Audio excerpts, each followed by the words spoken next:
I landed back in Bend the night the snow wouldn't stop talking. You know that kind of quiet that isn't quiet at all, just a million tiny sounds of cold settling in? That was the soundtrack as I turned down Aspen Ridge Drive with a thermos of cocoa on the seat and a tin of ginger snaps sliding around at every turn. I hadn't told Evelyn I was coming. I wanted the kind of surprise that ends in a laugh and a long hug on a warm doorstep. Her house was lit up like a catalog wreath on the door, gold ribbons in the window, the glow of a tree just out of sight. Somewhere inside, a speaker was nursing an old crooner. For a second, I just stood there in the spill of light and watched my breath cloud and fade, and I thought, this is what holidays are for, right? Returning to the people who know your coffee order and your worst stories. I climbed the porch steps and knocked. Nothing. I pressed the bell and heard it chime inside, then footsteps, then silence again. I knocked a little harder. You can tell a lot from the way a house answers you. This one answered with laughter muffled at first, then a burst clinking glass, voices rising and falling, the kind of party noise that says, "We're full." I shifted the tin under my arm and turned to set the thermos down, and that's when I saw her. She was tucked behind the drift by the planter, where the porch light didn't quite reach. Knees hugged to her chest, sweater too thin, hair damp and stuck to her temples. I swear I felt my ribs split. "Ev," I said, and my voice sounded wrong in the air. Her lips moved, and nothing came out. I didn't ask questions. I just moved. Coat off, around her shoulders. Gloves off, onto her hands. Thermos open, steam lifting like a prayer. "Small sips," I told her, even though her teeth were knocking hard enough to rattle the cup. Up close I could see how pale she was, the way cold finds the soft places first: wrists, cheeks, the little hollow at the base of the throat. "How long?" I asked. She shook her head, a tiny motion, as if speaking might crack something that had barely held all evening. The music inside changed to something louder. Someone said, "Cheers," and another wave of laughter rolled through the glass. I don't remember deciding to pick her up.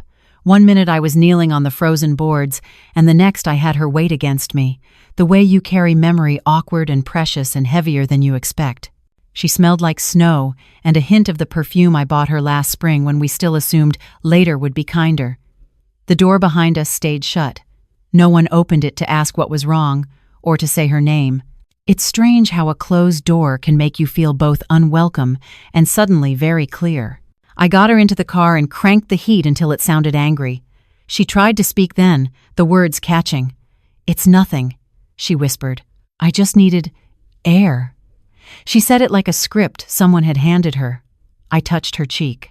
"Air doesn't turn your hands that color," I said. "Air doesn't make you shake." Back at the cafe, my cafe, our second living room, I unlocked the side door with my elbow still holding her close. The place smelled like cinnamon and clean floors, like all the mornings we've survived. I set her on the worn leather banquette where regulars tell the truth without meaning to. I poured fresh cocoa into a mug and watched the steam scribble on the cold window. She stared at it like it was a story she wanted to read but couldn't yet. When she finally met my eyes, I saw it. The tiredness that doesn't sleep, the kind that comes from being made small in a place that should have been safe. She didn't have to explain. Mothers learn a second language, the one in the shoulders and the way a person holds a cup. "I'm here," I said, and it felt both too small and exactly right. Outside, the snow softened the world into hush. Inside, the heater hummed, and the cocoa sat between us like a little campfire. I used to think losing my husband was the worst thing that would ever happen to me. That night, watching my daughter thaw by inches, I realized how close I'd come to a worse kind of loss, the kind where someone you love goes missing while still in the room. The cafe was dark except for the little string of fairy lights I never bothered to take down after last Christmas. They gave the room a soft amber glow, just enough to see the frost gathering on the window panes. I set Evelyn's damp boots by the heater and handed her a blanket. She looked small, the way she used to when storms scared her as a child. I tried to fill the silence with ordinary things, asking if she wanted soup, if the milk in her cocoa was too hot, but she just sat there, staring at her hands like they were strangers. When she finally spoke, her voice cracked. "They said I embarrassed them." I froze. "Who did?" She hesitated. "Greg, his parents." Everyone. Her eyes flicked to the floor. They said I ruin every gathering, that I bring tension. Tension. The word hung there, too delicate and poisonous to touch. I remembered her mother-in-law's tight smile the one time I'd met her, a woman who spoke in compliments that somehow bruised. "What happened tonight?" I asked quietly. Evelyn pulled the blanket tighter. "I tried to help in the kitchen. Greg said the gravy was lumpy and that I should sit down before I broke something. Then his mother laughed. So I went outside. I thought he'd come check on me." She gave a small laugh that wasn't really a laugh. "He didn't. I didn't realize I was gripping the mug so hard until I felt the heat biting my palms. I set it down, afraid I might spill my anger all over the table. The heater hummed louder. Somewhere outside, a snowplow scraped the street, a steady metallic heartbeat against the night. "He said, I make things about myself," she whispered, still staring at her hands. "That I play the victim." That phrase. It's a dagger disguised as advice. I'd heard it before, years ago, when my own husband told me grief was a performance. I swallowed hard. "Sweetheart, needing warmth isn't weakness. Asking for kindness isn't selfish." She shook her head. "You don't get it, Mom. He has pressure. His parents are always watching. They think I should be grateful." Grateful.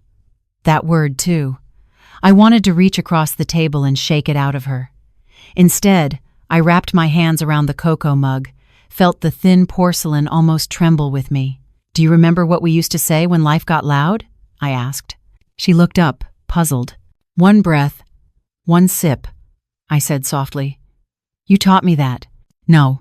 For a moment, something flickered in her eyes, a memory, maybe, of mornings before everything became measured by other people's approval. Then it was gone, swallowed by exhaustion. She started to cry then, quietly, like it embarrassed her to need comfort. I didn't speak. I just let her lean against my shoulder the way she used to after nightmares, when I'd whisper stories about courage disguised as ordinary acts. When she finally drifted to sleep on the couch, I covered her with my old flannel coat and sat nearby, listening to the heater breathe. The lights from the street bounced off the window, casting faint patterns across her face. For the first time, I noticed how thin she'd gotten, how her skin seemed almost translucent. Outside, the town was wrapped in snow and silence. Inside, the cafe felt like the only warm place left in the world, and somehow not warm enough. I stared at the faint steam curling from the last of the cocoa, leaving tiny trails on the glass. It blurred the reflection of my face until I could barely recognize myself. That's the thing about being a mother. You spend years teaching your child how to walk away from danger, only to watch them build a home inside it. I sat there until the heater clicked off, and the lights dimmed to their softest gold. Then I whispered into the quiet. Maybe to her, maybe to myself. There are houses full of light, Ev. But not all of them have a heart inside. By morning, the snow had settled into a crust of ice, the kind that sparkles until you touch it and realize how sharp it really is. Evelyn was still sleeping when I left the cafe. I wrote a note. Went to get answers. Rest. Don't open to anyone but me. And slipped it beside the mug she'd used. The cocoa stain at the rim had dried into the shape of a half moon. I told myself I just wanted to talk. That's what mothers always say before they walk into a storm. The truth was, I wanted someone to see what they'd done to her, to admit it, maybe even apologize. The Phelps house sat at the top of the ridge like it owned the view. Fresh tire marks curled up the driveway, and laughter drifted through the door before I even knocked. When it opened, it wasn't Greg, it was his mother. Every hair in place, pearls at 9 in the morning. Her eyes flicked to my snow-wet boots, then to the thermos in my hand. "Mrs. Hendricks," she said, the kind of smile that doesn't reach anywhere near her eyes. "If this is about last night, perhaps we should discuss it when everyone's calmer." I stepped past the threshold before she could finish. My daughter was outside, in 20-degree weather, no coat. She tilted her head like a curious bird. Evelyn tends to dramatize. It's her way of seeking attention. I felt something snap, quiet but final. "Seeking attention?" I repeated. She was blue. From the living room came Greg's voice, too loud, too smooth. "Mom, it's fine. Let me handle it." He appeared in the doorway, still in last night's suit pants, tie loose around his neck like an afterthought. "Mara, you can't just barge in here. This is private property. You left her out there." He sighed, rubbing his temple as if I were the problem. "She walked out. She needed air. You can't call that abuse. I can call it what it is, cruel." That got a reaction. His jaw tightened. His mother's hand floated to his arm, a signal, a leash. "Perhaps it's best if you leave," she said. "For everyone's sake." But I didn't move. I could see the remains of the party behind them, half-empty glasses, a smear of frosting, the kind of chaos that looks like joy from far away. "There's still warmth in here," I said quietly, and she was freezing. Greg's eyes went flat. "You should go before I call the police." I almost laughed. The irony burned in my throat. "Please do," I said. "Maybe they'll care that a woman nearly froze to death while her husband toasted over her absence." Something flickered behind his face. Fear, maybe, but he covered it fast. "You're overreacting. Evelyn's fine. She just needs discipline." There it was. That word again. I'd heard it from my own father once, and it carried the same chill. I turned toward the door, pulse pounding so loud I barely heard the car pull up behind me. Officer Dean stepped out, his breath fogging. "Morning, Mrs. Hendricks. We got a call about a disturbance?" Greg's mother piped up before I could speak. "Yes, this woman's been trespassing." Dean looked between us, then at me. "You okay?" he asked quietly. "She's my daughter," I said. "They left her outside last night. I found her half-conscious." Greg scoffed. "There's no proof of that." Dean's eyes narrowed just a bit. "Anyone else see her?" Across the street, old Mrs. Patterson's curtain fluttered. The corner of a tablet glowed in her hand. I caught her eye. She gave the smallest nod. "No proof yet," I said. Dean cleared his throat. "All right, folks, let's cool it down. Mrs. Hendricks, maybe head home. File a report if you need to." His voice softened just enough to mean something else. "Document everything." I stepped off the porch, snow crunching under my shoes, the echo of laughter still leaking from the house. My scarf was damp and heavy, and when I pulled it free, snowflakes scattered across their perfect white steps. Driving away, I looked at the thermos on the passenger seat.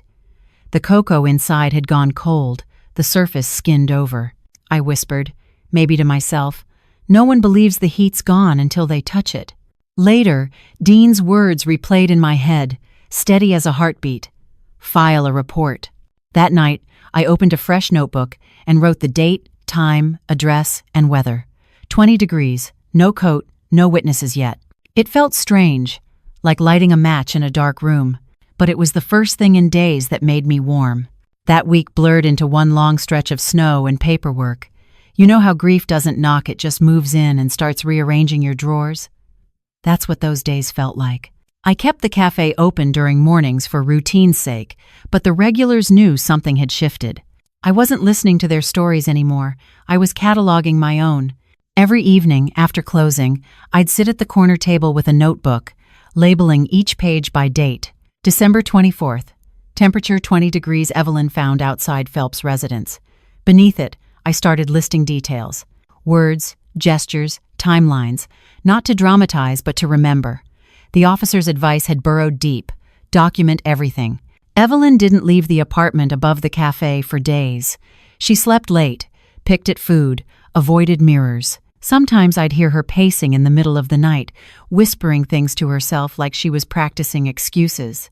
Once, I heard her sobbing through the vent, apologizing for being too much. That broke something in me I didn't even know was still fragile. By Thursday, I convinced her to visit Dr. Larkin, a family therapist who'd once treated one of my employees after a rough divorce. The office smelled like lavender and legal pads. Evelyn sat folded in on herself, eyes on the carpet. When the doctor asked how long she'd been walking on eggshells, she said, "I didn't even realize I was." That night, I found her on the fire escape, staring down at the streetlights. "Mom," she said softly, "if I leave him, I'll have nothing." "You'll have you," I said. She laughed, bitter. "That's not much." Persetin. I didn't argue. I just stood beside her, watching the cars move through the snow like they knew exactly where they were going. "You know," I said finally. "The first time I opened this cafe, I had $23 in my bank account and one working coffee maker. That was nothing too, but it was mine." The next morning, I walked into the police station to file the report. My hands were shaking so badly, I had to redo the signature twice. Dean looked up from his desk when he saw me. "You sure about this?" he asked. I nodded. "I'm not here to start a war. I just want it on record." He leaned back, scratching his chin. "Then let's make sure it's clean. Dates, witnesses, photos if you have them." "I have notes," I said. "Lots of them." He smiled faintly. "Good start." Paper beats noise. It became my new ritual every day. I'd add another page. I started calling it the boundary file. I wrote down every message, every threat disguised as politeness. Evelyn once showed me a text from Greg. "You made a scene. Mom's humiliated.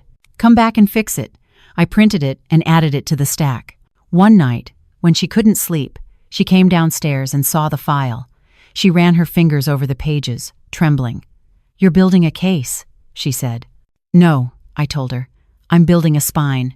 She didn't smile, but she didn't look away either. That was progress. Around midnight, the cafe phone rang. Unknown number. I let it ring twice before answering. The line was silent for a moment. Then a man's voice, slurred and cruel, whispered, "Drop it, Mara. You'll regret it." Then he hung up. I sat there staring at the phone until the dial tone turned into a hum. Fear has a sound you can almost hear it crawling through your chest, but anger has one too, and it's louder. So I made tea, sat back down, and wrote a new line at the top of the next page. Threat received. 11:57 p.m. Call traced if repeated. Somewhere between that sentence and sunrise, I realized something simple but seismic. People like Greg count on silence. They rely on the world thinking this kind of cruelty is private, but the moment you start writing, it stops being a secret. When Evelyn woke up that morning, she found the file on the counter and a sticky note on top. It said, "Paper is the language of courage." She looked at me for a long time before saying, "I think I'd like to learn it." It's strange how strength doesn't come as a thunderclap. It arrives quietly, like breath returning after you've forgotten how to take it. That's how the week after the report felt. The world didn't change, but the air inside our little cafe did. Evelyn started moving differently. She'd wipe the counters after I closed, hum softly under her breath. She even asked to help with the morning shift again. I let her, but gently. There's a fine line between healing and hiding. One morning, while we were slicing lemons, she said, "Maybe I overreacted that night." The way she said it broke me a little, like she was apologizing for being human. "No," I told her, handing her a clean towel. "You reacted exactly right. You felt cold." That made her laugh for the first time in weeks. "You always make things sound simple." "Simple doesn't mean easy," I said. We both knew the silence that followed had weight, but small laughter is still oxygen. Later that day, Officer Dean stopped by in uniform. He leaned on the counter, ordered black coffee, and handed me a folder. "You didn't hear this from me," he said quietly. Inside were printed screenshots, texts between Greg and his father, messages about teaching Evelyn respect and letting her sweat it out. I stared at them until the words blurred. Dean lowered his voice. "You've got something solid now. Keep documenting, but don't confront them alone. They've got money and lawyers, but paper levels the field." When he left, I slid the folder into the boundary file. The stack was growing thick ink, proof, courage. That night, Evelyn came downstairs with an envelope. She handed it to me with both hands, like a fragile confession. "I wrote Greg," she said. "A letter, not to send, just to say everything I couldn't say when I was trying to be polite." "Can I read it?" I asked. She shook her head. "Not yet." I didn't push. Some truths have to air out before they're shared. Around midnight, I went upstairs to check on her. The envelope sat unopened on her desk, beside an old photograph of her and Greg smiling, unaware of everything that would follow. I noticed she'd torn the photo in half, keeping only the side where she stood near a lake, sunlight on her face. No Greg, just her. That was the night she started journaling too. I'd find pages scattered on the kitchen counter with fragments. What if love isn't safety but permission to stop pretending? Or I want to stop being afraid of needing things. I didn't correct her spelling or grammar, I just slipped them into the boundary file with mine. 2 sets of handwriting telling one truth. We were learning to exist without apology. One afternoon, the cafe door opened, and a woman I didn't recognize walked in. Well-dressed, careful posture. She ordered a cappuccino, then hesitated before saying, "I know Evelyn. I used to work with Greg." My chest tightened. She looked around, lowered her voice. "You didn't hear this from me, but people in his office, they talk. He's been bragging that she'll come crawling back once her mother runs out of fight." I swallowed hard. "What's your name?" "Sharon," she said, "and I hope you make him eat his words." When she left, I wrote her name and number down, then added it to the file. Evidence, witness, Allie. That night, as I closed the cafe, I found Evelyn at the counter, flipping through old recipe cards from when she was a teenager. She smiled faintly. "You still keep these?" "Of course," I said. "Every page is proof of something we built." She nodded slowly. "Then maybe it's time I build something too." "Like what?" She looked at the closed sign hanging on the door, then back at me. "A life that's mine, even if I have to start with nothing." I felt that sentence settle between us like a vow. The kind of quiet truth you don't argue with. Later that night, she placed a single note on my desk before heading upstairs. "I'm not scared of air anymore." I read it 3 times, tracing her handwriting. It wasn't a declaration. It was a beginning. The next part of the story began quietly, like all real turning points do. There was no dramatic storm, no slammed door. Just a phone call on a gray Tuesday morning, the kind that changes the temperature of a room without warning. I was restocking sugar jars when Evelyn's phone buzzed on the counter. She froze. Her hands went still in the air like she'd been caught doing something wrong. I glanced at the screen. Greg voicemail. 1 new message. She stared at it for a full minute before playing it. His voice came through calm, too calm. "Ev, I've been thinking. Maybe we both said things we didn't mean. Let's talk. Come home, and we'll fix this. My parents are ready to forgive you." Forgive you. Those 2 words felt like smoke curling through the room, pretty at first, then choking. I waited, but Evelyn didn't say anything. She just stood there, tears welling up in that silent way that breaks you more than sobbing ever could. "Mom," she said finally, "what if he's really sorry?" Innied. That's when I felt the old ache rise again, the one that makes you want to protect and scream at the same time. "Sweetheart," I said, keeping my voice steady, "an apology that asks you to come back into harm's way isn't an apology. It's bait." She didn't answer. Just turned toward the window, snow melting down the glass, the world outside too clean to match what we felt inside. I didn't push her. Sometimes silence is the only way truth can breathe. Later that night, after she'd gone upstairs, I opened the boundary file. I reread every line, dates, messages, the screenshot of Greg laughing about teaching her respect. Then I wrote something new across the top of a fresh page. 3. Calm. Collect. Confirm. It wasn't legal advice. It was survival. Calm. No emotional replies, no reactive calls. Collect. Save every message, every word. Confirm. Witnesses, timestamps, proof. It was the kind of order that steadies you when the world tries to pull you back into chaos. The next morning, Evelyn woke up different. She made herself oatmeal and even put on lipstick, a faint pink she hadn't touched in months. But there was a tremor beneath it, the kind that comes when someone's bracing for a fall.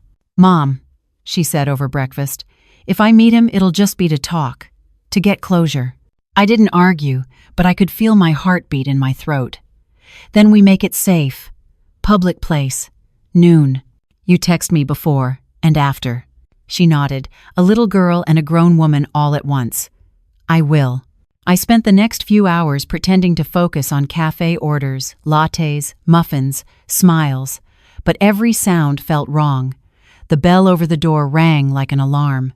When her message came, "At the park now. All good." I exhaled for the first time all morning. 40 minutes later, she walked back in. Her face was pale, eyes wide. "He said he'll make me regret filing that report," she whispered. "He said his dad knows people." I didn't react, not with panic, not with anger. Calm, collect, confirm. I reached for my phone, opened the voice memo app. "Tell me exactly what he said," I told her. She repeated his words slowly, clearly, voice shaking but strong enough to be heard. When she finished, I saved it, labeled it with the date and time, then looked at her. "Now we document," I said quietly. That night, while she slept, I printed the transcript, highlighted his threats, and added it to the file. The pages had started to hum in my head like armor being forged, one sheet at a time. Around midnight, I got another call, Officer Dean again. "Got your message," he said. "If he's escalating, you might want to consider a restraining order. I can help with the paperwork." I thanked him, and when I hung up, I sat in the dim light of the cafe, looking at the words, "calm, collect, confirm," written across my notebook. It struck me how this system, these small, methodical steps, had become more than defense. It was transformation, because the truth was, I wasn't just documenting what they'd done anymore. I was documenting who we were becoming, two women learning that peace doesn't mean quiet, and love doesn't mean tolerance. When Evelyn came downstairs the next morning, I slid the notebook toward her. "If they try again," I said, "we don't argue. We record. We stay calm. And we let the paper speak." She smiled faintly, tracing the letters with her fingertip. "You make it sound easy," she said. "It's not," I told her, "but it's the kind of hard that keeps us free. It's no stand." A week later, I learned what fear sounds like when it wears a familiar voice. It was Friday evening. The cafe closed early because the pipes were threatening to freeze again. I was upstairs labeling folders when Evelyn's phone rang. She was folding laundry on the couch, humming softly, something simple, like she was reminding herself that normal still existed. She answered, and within seconds, all the color drained from her face. She mouthed, "It's him." I motioned for her to put it on speaker. Greg's voice came through calm at first, too calm. "You think you can ruin my name?" he said. "My father's already talked to the station. That officer of yours will lose his badge before you get your pity party." Evelyn didn't reply. She just clutched the phone, knuckles white. He laughed, then a dry, sharp sound that still makes my stomach tighten when I think of it. "You want to play with grown-ups, Ev? Fine. You'll learn what happens when you cross people who actually matter." I hit record on my phone without a word. When he hung up, the silence was louder than anything he'd said. She looked at me, trembling. "He's going to hurt someone, Mom. Not if we make the truth louder," I said. That night we filed for a restraining order. Dean met us at the courthouse, coffee in one hand, clipboard in the other. He looked exhausted, like someone who'd seen this story too many times and still cared enough to keep showing up. "We'll do it right," he said. "No shortcuts. Just facts." Evelyn nodded but wouldn't look anyone in the eye. When we got back to the cafe, she locked herself in the office. I found her later, surrounded by boxes of receipts and printouts, typing furiously. "I'm writing everything," she said. "Every word, every date. If something happens, they'll know." I wanted to tell her to rest, to eat, to breathe, but I also knew that writing was the only thing holding her together. So I sat beside her and started helping, organizing, labeling, stapling. For hours we worked in silence, two soldiers in a paper war. Around midnight, there was a knock at the door downstairs. 3 slow taps. Evelyn froze. "Don't," she whispered. I looked through the peephole. A delivery box sat on the porch, no return address, just her name written in black marker. My stomach sank. Dean had told us about intimidation tactics, threats without fingerprints. We brought it inside carefully. Inside was a single photo. Evelyn standing outside the cafe, taken that morning. On the back, scrawled in pen, "Keep running, sweetheart." She broke then, the kind of sob that comes from somewhere bone deep. I called Dean immediately. "He's escalating," I said. "Don't touch anything. I'm on my way," he replied. When the patrol car lights flashed outside, the whole street turned blue and red. Dean took the photo, bagged it, filed the report. "We'll trace the prints," he promised. "He's getting sloppy." After he left, Evelyn and I sat in the quiet glow of the cafe, both too tired to speak. She finally whispered, "Mom, I don't want to be scared anymore." "You won't be," I said, though I wasn't sure if I believed it yet. The next day, I turned the boundary file into something bigger. I scanned every document, stored it in cloud backups, labeled each folder: incident, communications, witness. I even made copies for Dean and tucked a sealed one into a safety deposit box. It wasn't paranoia, it was preparation. That evening, while I was double-checking the locks, I saw Evelyn at the counter, sketching something on a napkin. "What's that?" I asked. She smiled weakly. "A plan."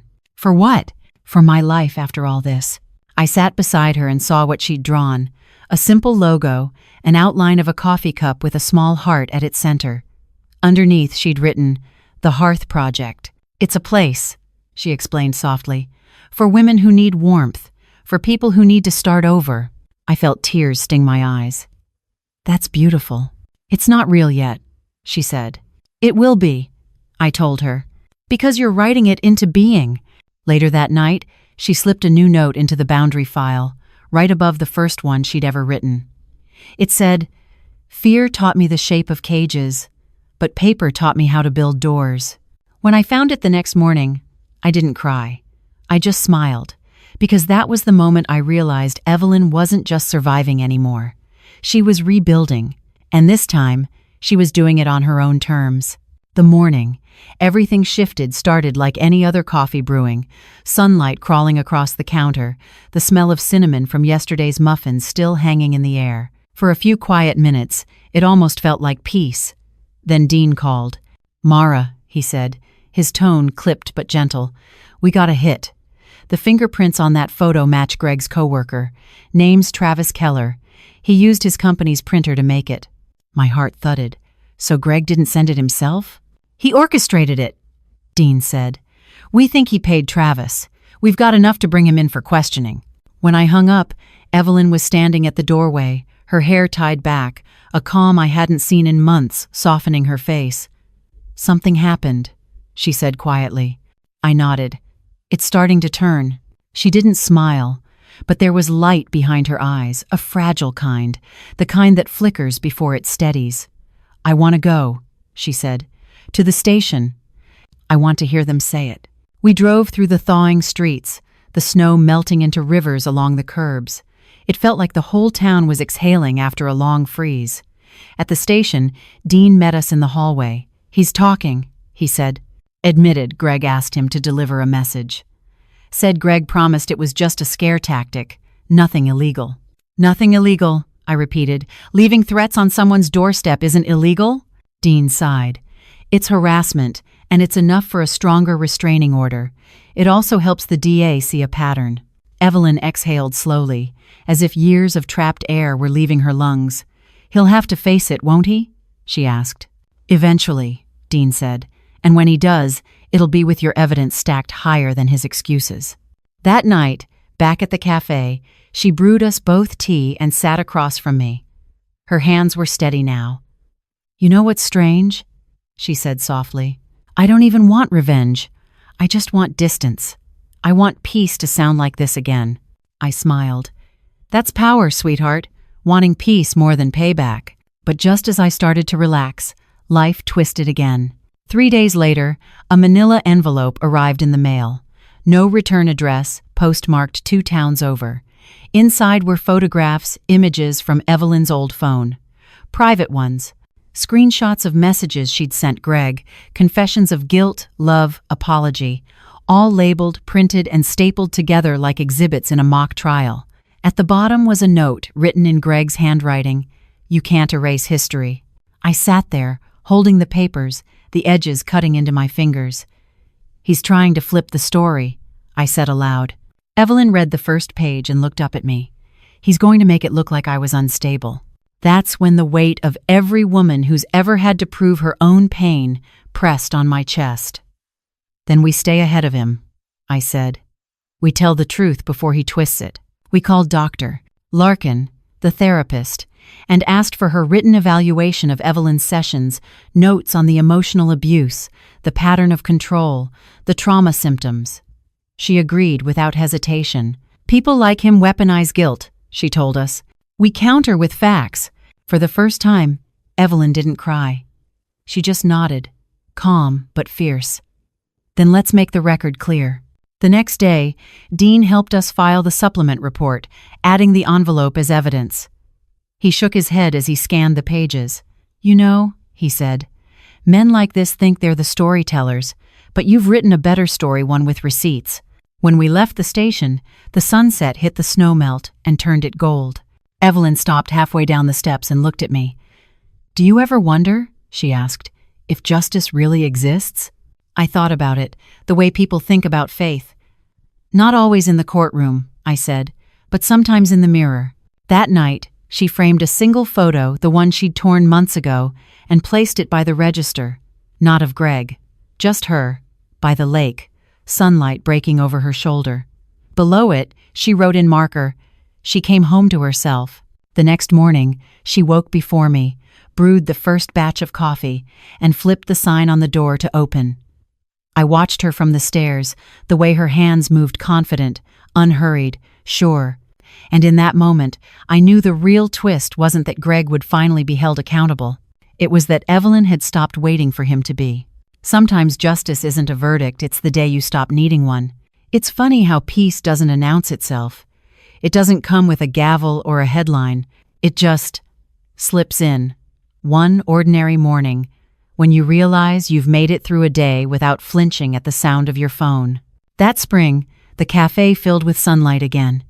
Evelyn painted the walls a soft almond color, said she was tired of gray. She even reopened the upstairs room, the one she used to avoid, turning it into a quiet reading corner for customers. I watched her hang new curtains, steady hands, soft hum. There was no trace of the woman who once apologized for existing too loudly. But the past has a way of testing you one last time before it lets go. A letter arrived one morning, official seal, bold black print. My heart skipped. For a second I thought it was another threat, but when I opened it, the words were different this time. It was a court notice. Greg had been charged with misdemeanor harassment and obstruction. Travis's testimony and the phone records had held up. Dean had done his job. So had we. I read the letter twice, maybe 3 times. Then I set it on the counter and just breathed. When Evelyn came down, wiping flour off her hands, I handed it to her. She read it, silent, then smiled, not the shaky kind from before, but slow and full, like sunrise taking its time. "So it's really over," she whispered. "Almost," I said. "But we don't have to wait for someone else to tell us when peace starts. We get to choose." That afternoon, she hosted the first meeting for the Hearth Project. Just 6 women sat around the tables, one recently divorced, another new to town, one still hiding bruises under her sleeves. They drank tea and shared fragments of their stories. No pity, no advice, just presence. Evelyn told them what she'd learned. Sometimes the paper you collect isn't just evidence, it's proof that you mattered enough to keep your own record. I watched her speak, voice steady, not shaking once. The same woman who once shivered outside in the cold now carried warmth like a lantern. Later that night, after everyone left, I found her sitting by the window. The streetlights threw little golden circles on her notebook. She looked up at me and smiled. "Do you ever think about what would have happened if you hadn't come that night?" I shook my head. "No. I think about what would have happened if I'd believed it was none of my business." She reached for my hand, squeezing it. "You taught me boundaries don't mean shutting people out. Sometimes they're the bridge that keeps love safe." I didn't say anything. I just looked at her and realized she was right. All those months we'd been building walls, but what we'd really built was foundation, something solid enough for both of us to stand on. A week later, Dean stopped by, out of uniform for once, with a paper bag of donuts. "They closed the case," he said simply. "Officially done." We sat at the counter, the 3 of us, saying very little.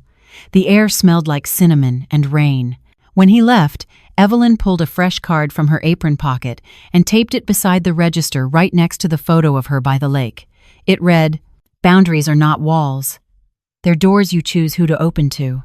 That night, as we closed up, I found myself thinking back to that freezing Christmas Eve, the snow, the silence, the sound of laughter from behind a locked door. And then I thought about this moment, warm light spilling across the same counter where fear once lived. Justice didn't come wrapped in revenge. It came in receipts, in records, in courage that didn't need applause. Before heading upstairs, I flipped the sign on the door to close it. Beneath it, Evelyn had taped a note in her handwriting. "This cafe is built on second chances." I turned off the lights, feeling the quiet hum of the heater, the same sound that once meant survival but now meant home. And as I stood there, I realized something simple but sacred. We didn't win because they lost. We won because we stopped letting cruelty define the ending. Summer came early that year.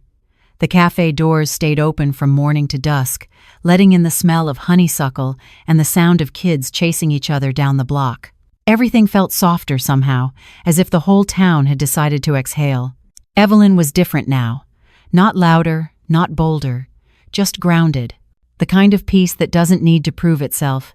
She'd traded her old timid sorries for the small, steady confidence of someone who finally knows where she ends and the world begins. One morning, while I was kneading dough, she walked in with a folded newspaper. Her eyes were bright, calm. "Mom," she said, placing it on the counter. "Look." There, halfway down the local news page, was a small article. Local attorney sentenced for harassment case involving former spouse. No names beyond Greg's, no sensational headlines. Just the truth, quietly printed. Evelyn traced the words with her fingertip, then looked up. "It doesn't feel like victory," she said softly. "Just closure." "And Ellison, closure's enough," I told her. "It's what peace sounds like when it finally stops apologizing." We didn't frame the article. We didn't celebrate.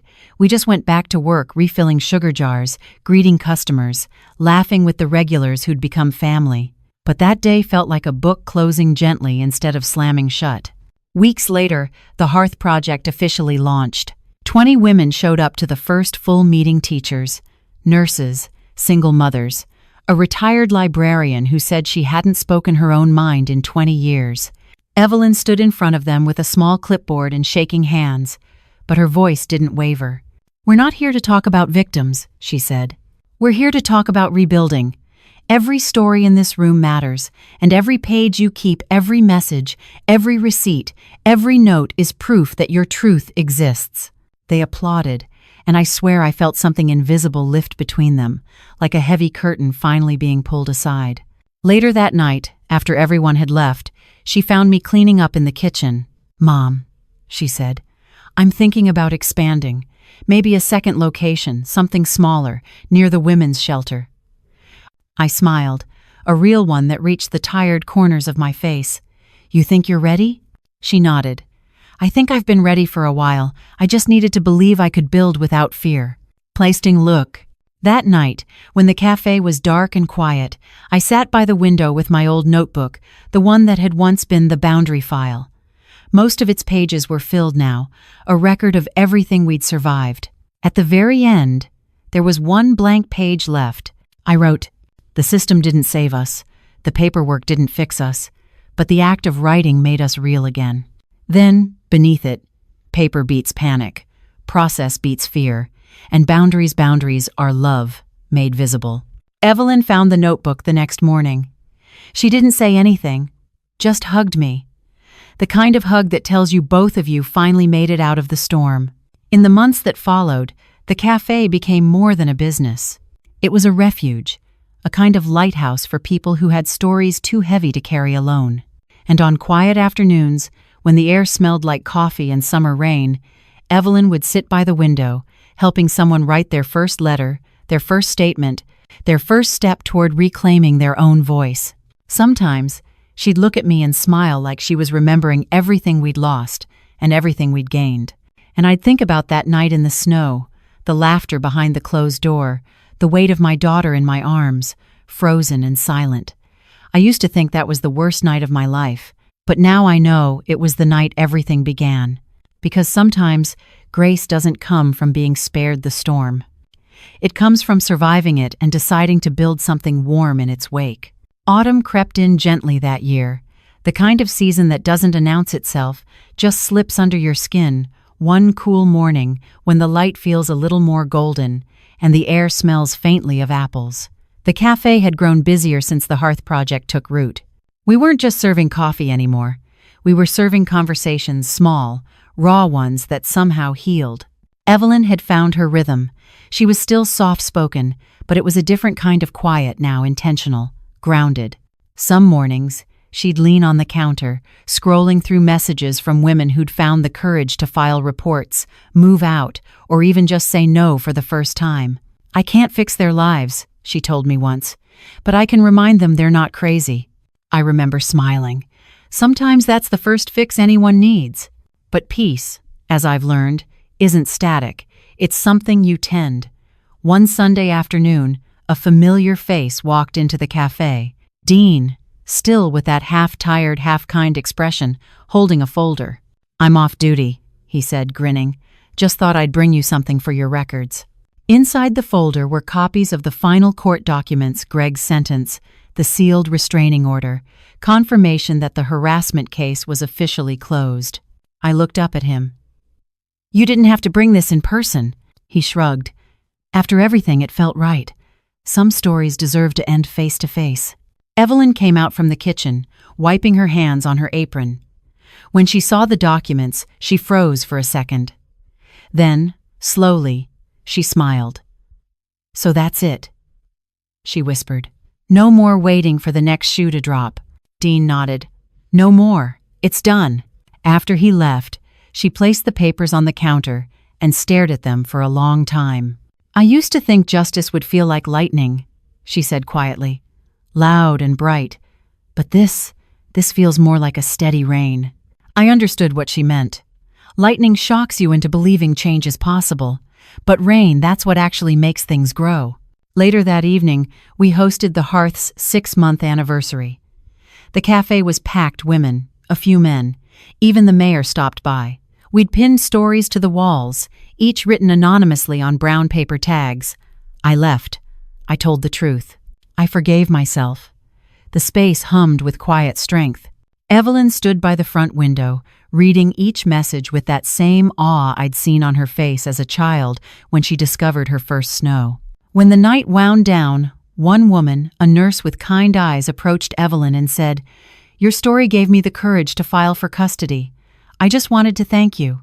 Evelyn's eyes welled up, but she smiled through it. "You don't owe me thanks," she said softly. "Just pass it forward.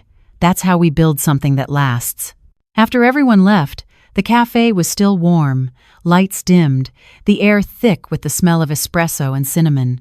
Evelyn and I sat by the window, watching the street lamps flicker to life. "You know," she said, "I used to think the world would remember me for what I survived. Now I hope they remember me for what I built."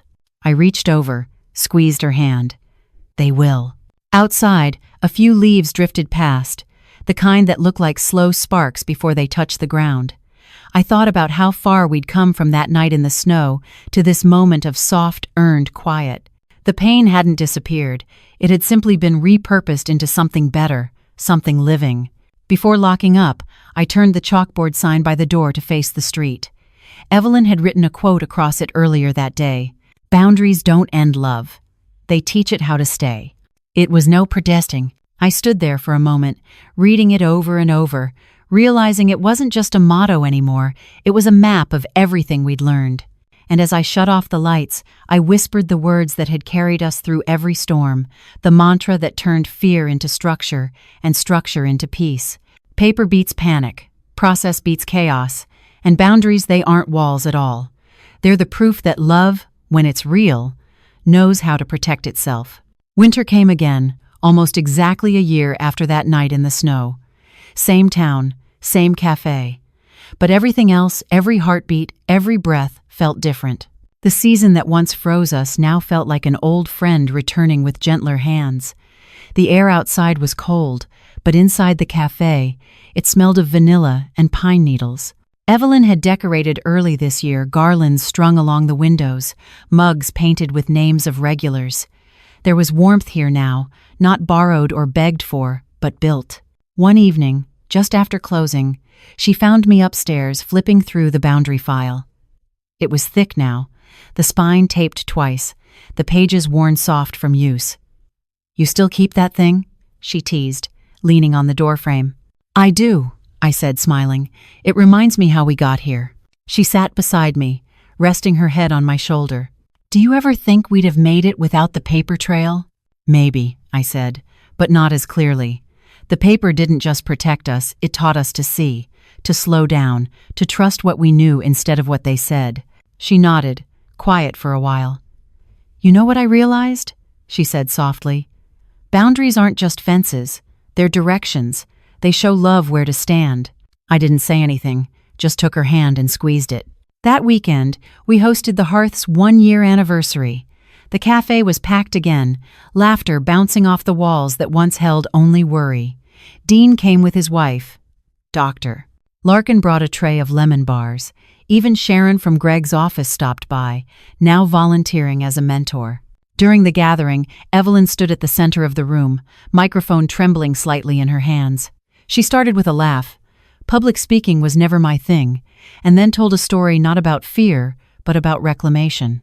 "I used to think strength meant fighting harder," she said.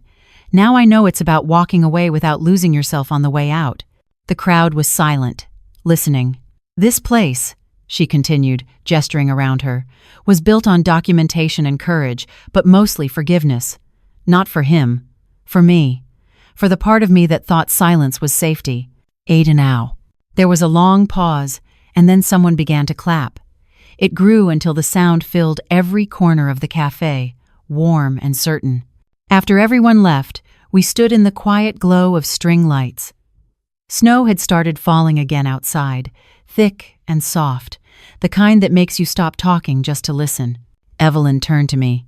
"You know," she said, "I used to hate winter. I thought it was the season that took everything from me, but maybe it just gave me time to start over." I smiled. "Funny how the same cold that once froze you can teach you how to build warmth." She laughed, brushing a bit of snow off her coat. "You always make it sound poetic." "It's not poetry," I said. "It's memory." He's laughter. Before heading out, she placed one last addition to the corkboard above the register, a small card with neat handwriting that read, "Recovery isn't about going back to who you were. It's about becoming who you were meant to be, one boundary at a time." The next morning, when I opened the cafe, sunlight spilled through the window and caught the edge of that card, making it glow. For the first time in a long time, I didn't feel the urge to guard anything, just gratitude. As I poured the first cup of coffee, I looked out at the snow falling slow and steady and thought about the rhythm we'd built, the kind that no longer came from fear, but from faith, in structure, in boundaries, in quiet love that doesn't perform. And that's when I finally understood what all those pages, all that paper, had really been leading to. It wasn't justice. It wasn't revenge. It was freedom signed, dated, and filed in our own handwriting. Paper beats panic. Boundaries aren't walls, they're the proof that love knows how to protect itself. That's the lesson Evelyn and her mother left us with. When you put truth on paper, you don't just defend yourself, you reclaim your story. Every boundary starts as a quiet line on a page, a note, a date, a journal entry. It's not anger, it's clarity. In a world that tells you to stay silent for peace, documentation is a form of self-respect. You don't need permission to write what happened. You don't need a crowd to make it matter. Sometimes, the simple act of recording the truth is how freedom begins. Here's what you can do today. Write your own boundary statement, 3 sentences about what you will and won't allow. Keep it visible. Start a family or relationship log. Record dates, details, and decisions calmly. This is not legal advice. Use the 3C rule. Calm, collect, confirm. Before reacting, breathe, gather facts, and verify. Seek one professional ally, a counselor, advocate, or trusted friend who can witness your process. Revisit your why. Boundaries aren't punishment, they're the architecture of peace. Think of that cafe at the end of the story, the light spilling onto snow, warmth built from pages once soaked in fear. That's what happens when you turn chaos into evidence and guilt into structure. If this story spoke to you, share one boundary you're rebuilding in the comments, or download the free Family Incident Log template linked below to start your own record of clarity. You deserve safety without apology and peace without permission. May tonight be quiet, your coffee warm, and your boundaries finally yours.